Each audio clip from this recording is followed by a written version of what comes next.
বিশ্বকাপের শেষ ৩২-এর গুরুত্বপূর্ণ ম্যাচে আজ বাংলাদেশ সময় রাত ১১টায় মুখোমুখি হতে চলেছে ব্রাজিল ও জাপান।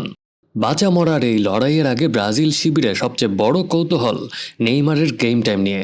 আগের ম্যাচের বদলি হিসেবে মাঠে নামা নেইমার কি আজ শুরুর একাদশে থাকবেন?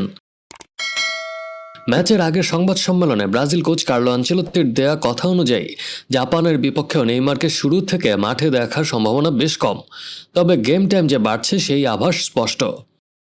নেইমারের চোট ও ফিটনেস আপডেট নিয়ে আনচেলত্তি বলেন, নেইমার ইনজুরি কাটিয়ে খুব দ্রুত উন্নতি করছে এবং বর্তমানে বেশ ভালো অবস্থায় আছে। গত সপ্তাহে তার শারীরিক কন্ডিশনে অনেক ইতিবাচক পরিবর্তন এসেছে। দুর্ভাগ্যবশত সে এখনও পুরো সময় আমাদের সাথে অনুশীলন করতে পারেনি, তবে এখন সে ১৫ মিনিটের চেয়ে বেশি খেলার জন্য সম্পূর্ণ প্রস্তুত। এর আগে গ্রুপ পর্বে স্কটল্যান্ডের বিপক্ষে ম্যাচ দিয়ে দীর্ঘ ৯৮১ দিন পর ব্রাজিলের ঐতিহ্যবাহী হলুদ জার্সি গায়ে মাঠে নামেন নেইমার। ব্রাজিল ফুটবল ইতিহাসে ৪টি ভিন্ন ভিন্ন বিশ্বকাপে সেলেসাওদের প্রতিনিধিত্ব করার কীর্তি করেন নেইমার জুনিয়র।